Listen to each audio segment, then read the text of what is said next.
En TN23 agradecemos su preferencia y su sintonía diariamente. Por ello le traemos noticias y programas de contenido todo el día y todos los días. Ahora iniciamos el rostro de la noticia. En media hora son analizados temas de interés nacional y qué más apasionante y más interesante que las elecciones generales, que pues llegó la votación y pasó la votación del domingo anterior, pero falta mucho más. Antes de llegar a la segunda vuelta están sucediendo acontecimientos muy importantes e interesantes, pero el análisis corre a cargo esta vez del licenciado José Carlos Sanabria, quien es politólogo de ACIES, que es la Asociación de Investigación y Estudios Sociales. Bienvenido, licenciado. Víctor, muy buenas tardes y muy buenas tardes a todos los televidentes. Sin duda es un momento político muy importante. Este proceso electoral que se desarrolló de una manera bastante atípica, porque recordemos que el proceso electoral se dio en medio de una crisis política profunda. Una crisis política profunda que nos trajo manifestaciones, una crisis que nos trajo antejuicios y una crisis que nos trajo una serie de situaciones impensadas, insospechadas, que no se habían dado durante el proceso electoral, durante los procesos electorales anteriores, y que lo que vino a hacer fue básicamente a opacar y en muchos de los momentos a pasar a tercero, cuarto e incluso quinto plano de interés y de atención el proceso electoral como tal.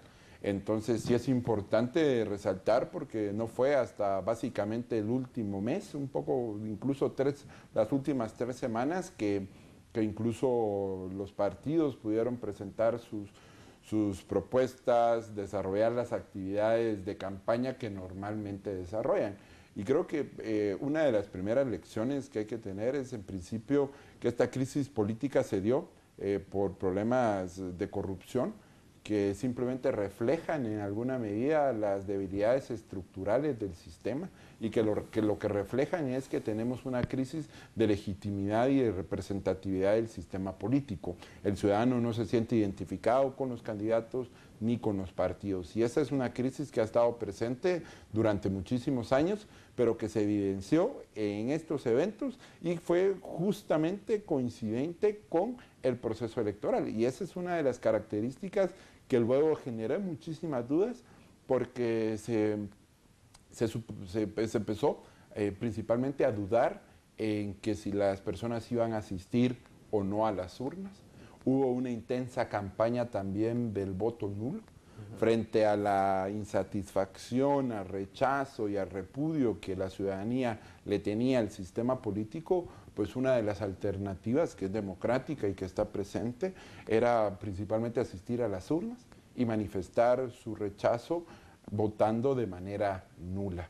También pues había otra corriente que indicaba que no, que lo importante y que en medio de esta crisis política lo que se necesitaba era no dejar solo al sistema político, a la democracia y al país, sino que salir a votar, y a votar de una manera en la cual pues los ciudadanos apoyaran a en este caso a su preferencia y a su partido y al candidato que más cercano sintieran. Y en ese sentido creo que se rompieron varios mitos, y varios o algunos de ellos están principalmente relacionados con el gasto de campaña.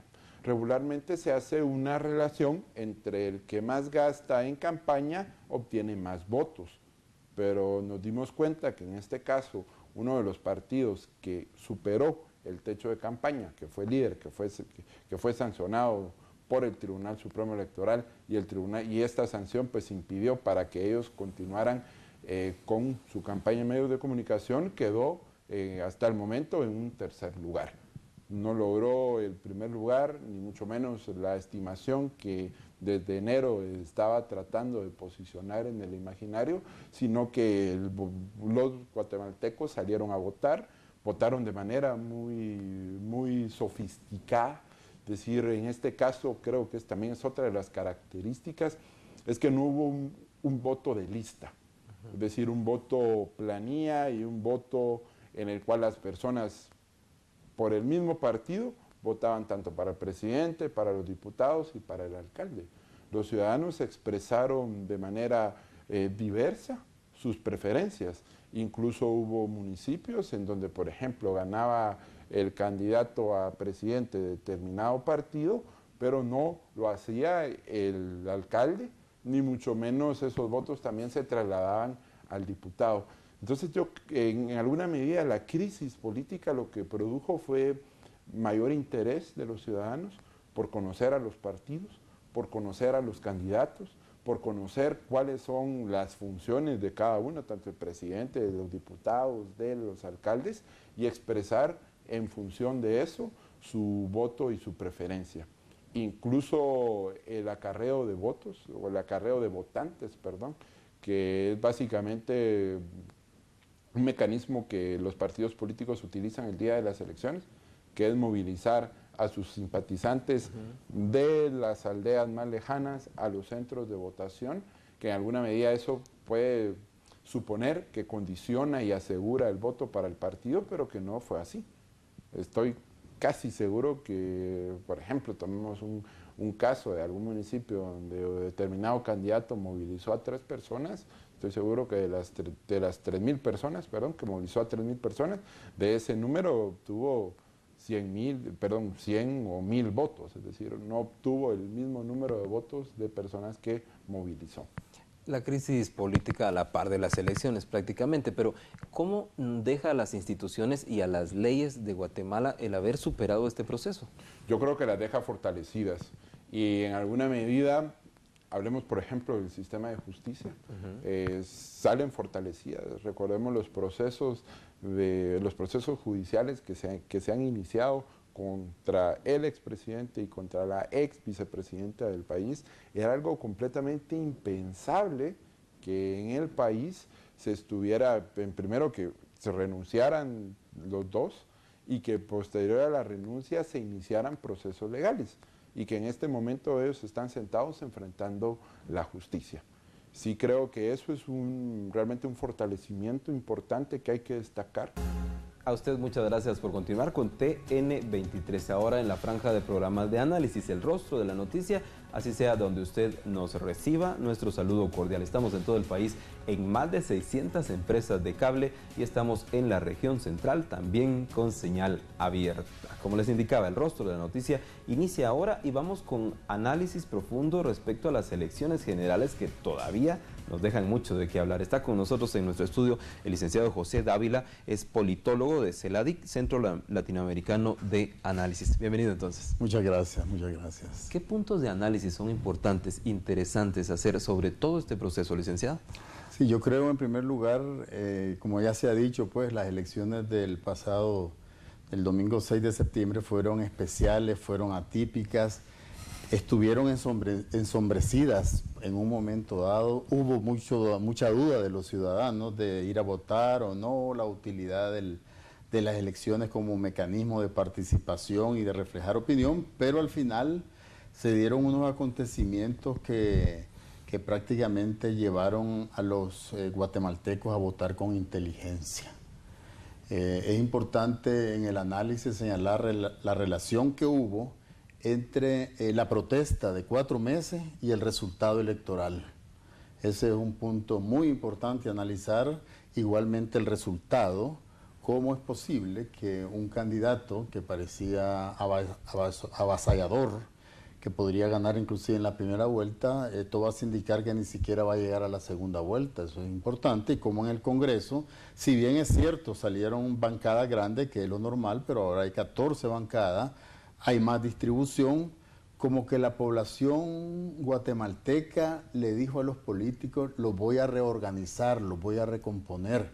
Y eso es interesante porque al final de cuentas lo que se demuestra es que efectivamente las elecciones como sistema, como mecanismo de participación en una democracia, desempeña su rol. Esos son algunos puntos interesantes que analizar su resultado y por supuesto al final qué va a pasar, qué está dejando para la democracia en Guatemala este proceso electoral, cuáles son los retos del futuro gobierno, qué puede hacer el gobierno, digamos, de los 4 meses presidido por el doctor Maldonado, qué es lo que puede pasar. Todo eso es realmente no solo interesante para los guatemaltecos, sino que esto ha tenido la observación de toda América Latina y yo diría el resto del mundo por las protestas, por los señalamientos al presidente y a la vicepresidenta hoy en cárcel preventiva.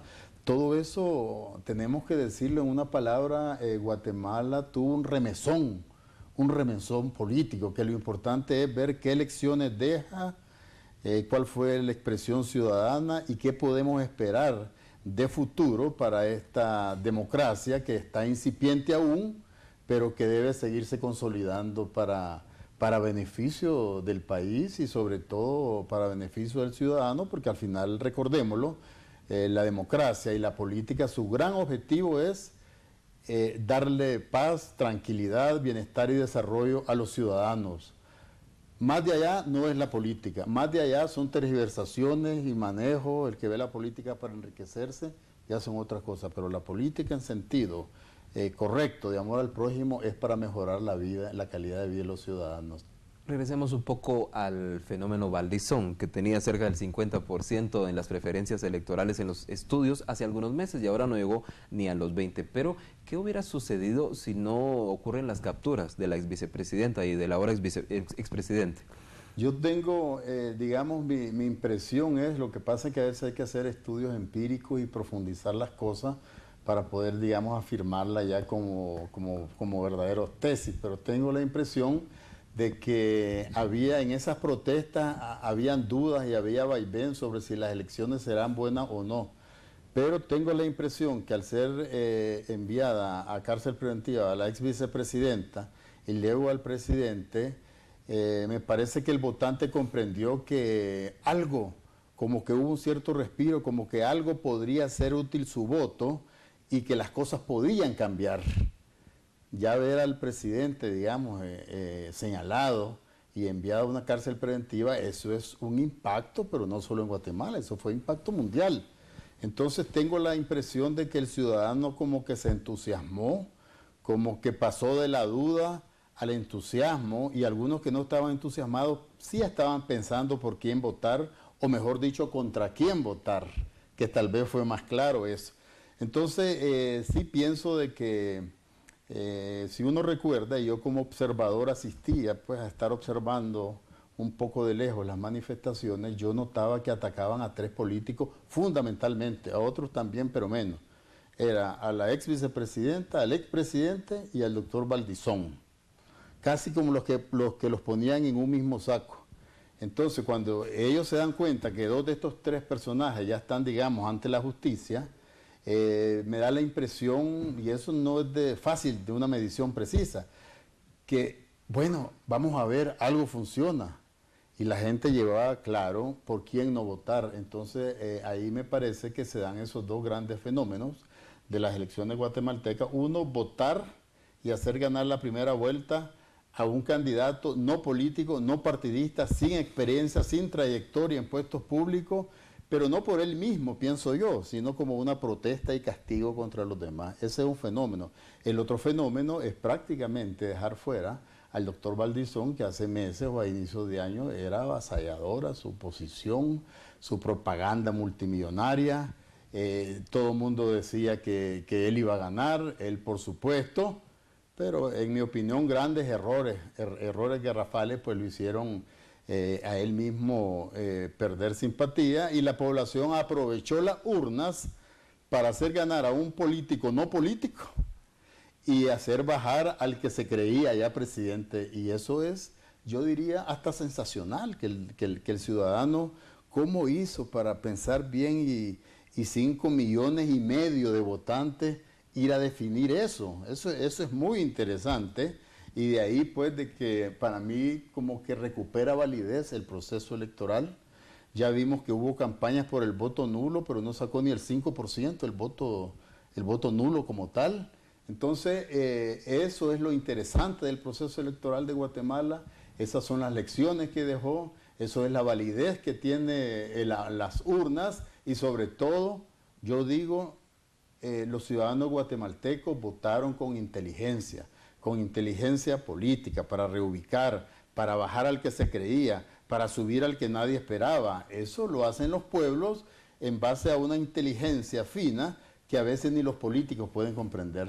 Sin embargo, las diferencias no son tan grandes. Entre el segundo y el tercero, pues es mínima, y entre el primero y la segunda, pues 4 puntos porcentuales o 200.000 votos. Claro. ¿Esto todavía nos habla de una sociedad, un país dividido, licenciado? No, dividido no.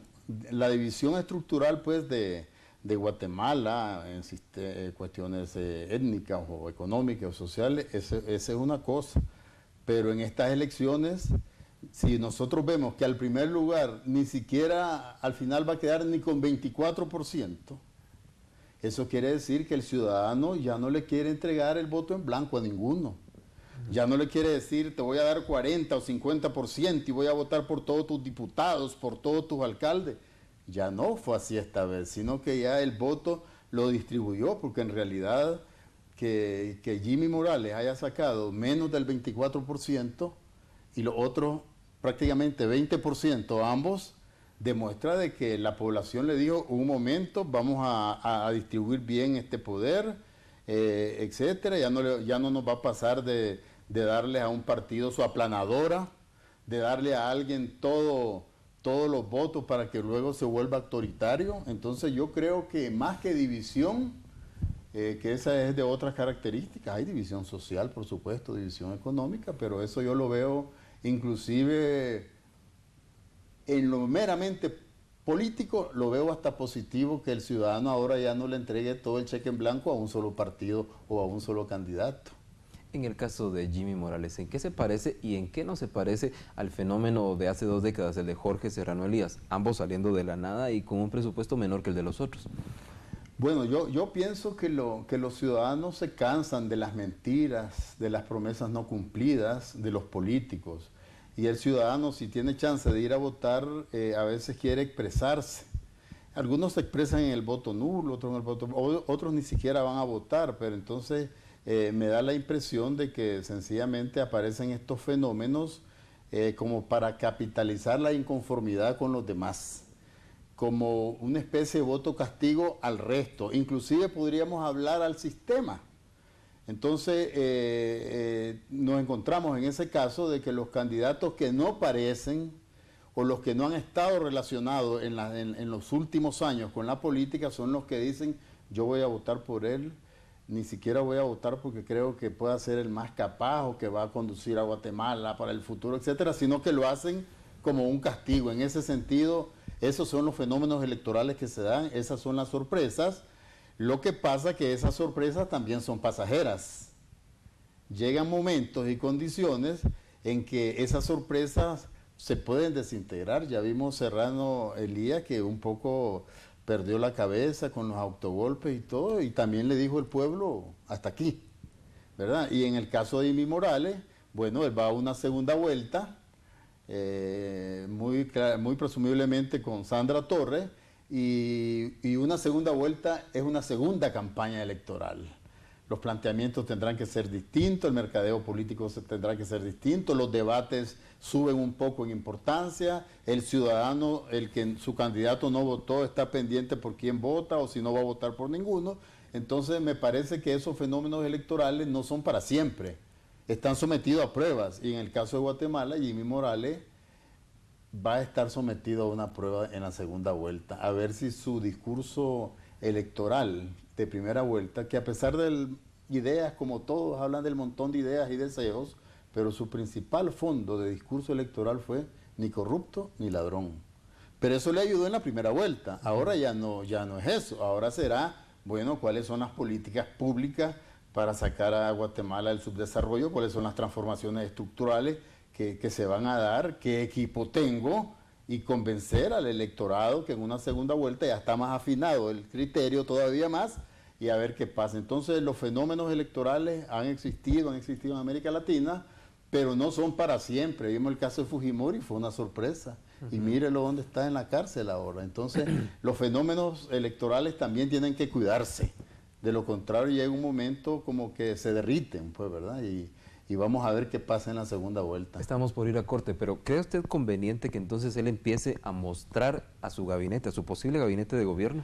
Yo creo que esa podría ser una de las tácticas de él, porque la gran duda, y todos lo leemos, lo observamos, de que quién está detrás de él. La gente se pregunta, y parte de la campaña negativa contra él fue en eso, quiénes están detrás, y se señalaba que unos militares, que esto y que el otro.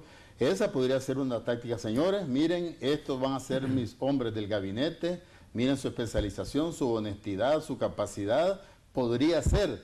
Lo que pasa es que los candidatos no son proclives a adelantar gabinetes porque comienza a decir, pues yo no voy a tener acceso, una serie de cosas, pero en el caso de Jimmy Morales, podría ser una de las tácticas que le permita a él un poco quitar la duda de que qué va a hacer si él ganara la presidencia de Guatemala. Gracias. En este momento sí, vamos a corte, pero no se vayan. Regresamos de inmediato. Ya hemos sobrepasado el análisis de Manuel Valdizón y el de Jimmy Morales, pero falta todavía el de Sandra Torres. Eso será en el siguiente bloque. Volvemos de inmediato. Gracias por seguir aquí en TN23 y aquí en El Rostro de la Noticia, el panorama político que ha pasado, pero también que viene durante los siguientes días y semanas en Guatemala. Nos sigue acompañando el politólogo José Dávila, quien nos comenta ahora y nos hace un análisis sobre la tercera candidata en disputa, Sandra Torres. Sí, naturalmente que Sandra Torres es una política con experiencia, da la percepción de que tiene una preparación ideológica también, se ha definido como socialdemócrata, ¿verdad? Y naturalmente cuando uno observaba todas las encuestas que venían en los meses pasados, uno notaba que Valdizón iba adelante y ella con Jimmy más o menos empatada. Luego Jimmy sube, Valdizón baja y ella continúa estancada. En análisis que hacíamos con nuestra agrupación salí prácticamente. ¿Por qué se da ese cambio? Porque a Jimmy Morales comienzan a identificarlo como la cara nueva, la cara antipolítica, el voto protesta y sube, mientras que al doctor Valdizón comienzan a ponerlo sinónimo de la corrupción, su vicepresidente, una serie de diputados, y comienza a bajar. Y Sandra Torres se mantenía porque era un poco dividido eso, decía, bueno, ella no es nueva, pero tampoco podemos señalarle lo que le señalamos a Valdizón, y por eso estaba estancada. Pero ya a la hora llegada, con esos acontecimientos, los últimos días salió, y Sandra Torres, pues todo hace ver que va para la segunda vuelta. Yo creo naturalmente que ella puede llevar algunas ventajas sobre Jimmy Morales, si Jimmy Morales realmente no plantea totalmente una nueva estrategia electoral para la segunda vuelta. Ella fue señalada como una candidata ambiciosa con toda la historia del divorcio con el expresidente Álvaro Colón. Los críticos le señalan su pasado, llamémoslo así, en una forma medio estereotipada, pero de izquierda, ligada a movimiento guerrillero. Todo eso le ha hecho a ella cierto anticuerpo en algunos sectores. Pero la verdad que con el tiempo ella parece plantear situaciones políticas y concepciones políticas quizás un poco más realistas, por decirlo en alguna forma, pues tal vez no tan adecuada, pero ha madurado al parecer un poco y ahora está en una posición bastante importante a enfrentar una segunda vuelta y vamos a ver, yo pienso de que estas elecciones van a ser reñidas porque ella naturalmente en experiencia le gana, en estructura le gana a Jimmy Morales. En cuadros de diputados y alcaldes para mover votos le gana Jimmy Morales. Entonces, sin embargo, Jimmy Morales podría captar también votantes de las otras fuerzas que se quedaron, pero ella también. No creo que vengan unas negociaciones ni que Sandra Torres vaya a hacer amarres con ningún partido. Yo creo que ambos candidatos van a tratar de ganar nuevos votos y todo, sin comprometerse, porque eso se vuelve a veces vulnerable. Entonces vamos a tener en la segunda vuelta a un Jimmy Morales sin experiencia política, sin trayectoria de administración pública, pero que ha representado el voto anticorrupción, el voto antipolítico tradicional, frente a una política experimentada que se ha adueñado muy bien del tema de los programas sociales, que conoce muy bien la evolución histórica social de Guatemala. Y vamos a ver y esperaríamos que esta segunda vuelta sea como una especie de formación cívica para el ciudadano, que hayan muchos debates, ojalá, es importante para darle al ciudadano el mayor número de insumos para un voto reflexivo y consciente, ojalá haya muchos debates, ojalá ninguno de los dos rehuya al debate, porque sería una buena culminación de este proceso electoral si los dos que están en la segunda vuelta se ponen a disposición del ciudadano de discutir, de precisar sus programas, de ver la sostenibilidad de sus promesas para que realmente se pueda decir al final que hubo un buen proceso electoral. ¿Qué mensaje le darían los candidatos al ciudadano en caso no lleguen a los debates? Bueno, sencillamente de que están ocultando, sencillamente de que no tienen interés que el ciudadano conozca a fondo sus planes, sencillamente es marginar al ciudadano, y si no van al debate, naturalmente eso va a incidir en la motivación del ciudadano de ir a darle sus votos. Así es que lo que se debe esperar para dar continuidad a este voto inteligente es que los políticos respondan a los ciudadanos inteligentes, dándole insumo, haciendo debates, dando a conocer sus programas. Si no lo hacen, sería muy negativo para el proceso electoral, y cuidado, que el ciudadano después de estas protestas ha despertado, y hoy la ciudadanía guatemalteca, no solo urbana, sino también rural, naturalmente tiene más capacidad de fiscalización, de impacto, y les puede salir una respuesta que si va muy baja la votación para la segunda vuelta, eso va a tener que ver con su legitimidad como nuevas autoridades. Pero confiemos en que van a debatir, van a enseñar sus planes, van a dar a los ciudadanos los criterios para que el voto el 25 de octubre sea también un voto de calidad. En el caso de Sandra Torres, ¿podemos deducir o concluir entonces que los programas sociales sí atraen votos? Sí, me parece que sí, dada la estructura social de Guatemala, sus necesidades, su pobreza, creo que los programas sociales son un atractivo fuerte todavía, y creo que ella se ha centrado en eso, y creo que es uno de los puntos en que ella mostró que era su producto en mercadeo político que estaba ofreciendo, y claro, junto a eso habla de la juventud, de las oportunidades, pero creo que en ese caso ella tiene un rol más claro, en un producto más claro, y Jimmy Morales tendrá que buscar al final cuál es su producto concreto que ofrece, porque ahora ya no se va a valer no soy corrupto ni soy ladrón, ahora tendrá que ofrecer algo muy específico, un producto que vaya al escrutinio de los ciudadanos. Falta mes y medio para la segunda vuelta y faltan 4 meses para que termine el gobierno, que ahora tiene un presidente que no lo había comenzado, pero ¿qué papel está jugando entonces el nuevo presidente y cuál debe jugar el Congreso de la República?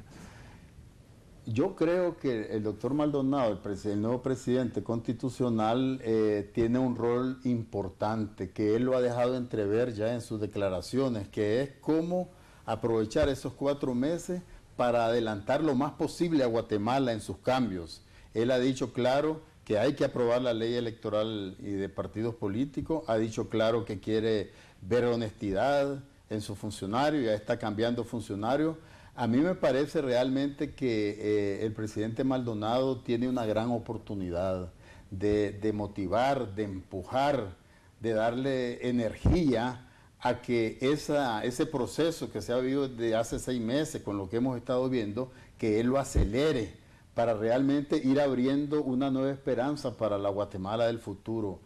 Así es que yo considero clave el rol del presidente Maldonado. Ahora bien, con respecto al Congreso, el Congreso sabemos cómo estaba en su desprestigio, sabemos que no le cumplió a los ciudadanos, sabemos, bueno, no hablo del Congreso de los 158 diputados, hablo de los partidos que le dieron la espalda, los partidos grandes, al ciudadano, que no quisieron aprobar la reforma a la LEP. Algunos sí lo querían, entonces está en deuda el Congreso. Yo creo que el Congreso también está ante una oportunidad de cumplirle a la población, ya que decían que no había mucho tiempo antes de las elecciones de hacer estas reformas a las leyes políticas, pues que lo hagan ahora, que demuestren su voluntad, que recuperen, para que los partidos recuperen un poquito de credibilidad, y ojalá cumpla. El Congreso está en la obligación de recuperar un poco de confianza, de recuperar un poco de credibilidad, y eso se logra que vayan haciendo reformas, que sean trabajadores, que cumplan. Ya vimos que ya comenzaron con este asunto de tienen al presidente sin su vicepresidente, pues ya tendrán que hacerlo la próxima semana y entrarle a las leyes y demostrar un nuevo rostro, porque el ciudadano hoy guatemalteco está mucho más listo, mucho más con los ojos abiertos, les ha dado elecciones y el político está en la obligación de responder al ciudadano, porque el partido y el político es para eso, para saber lo que necesitan los ciudadanos y traducirlo en políticas públicas que sirvan para el bienestar de todos. Tenemos 30 segundos para sus conclusiones.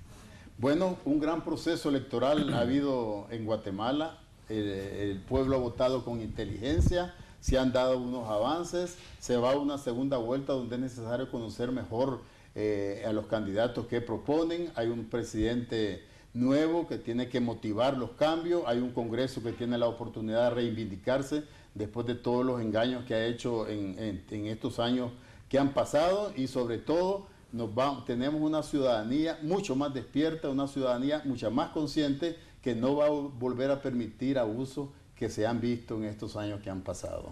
Licenciado Dávila, gracias por estar con nosotros entonces en este análisis completo en el cual les hemos tenido también respecto a los 3 candidatos que puntearon en las elecciones. Como siempre, lo invito a quedarse aquí en TN23. Vienen programas y vienen noticias que también van a interesarle mucho.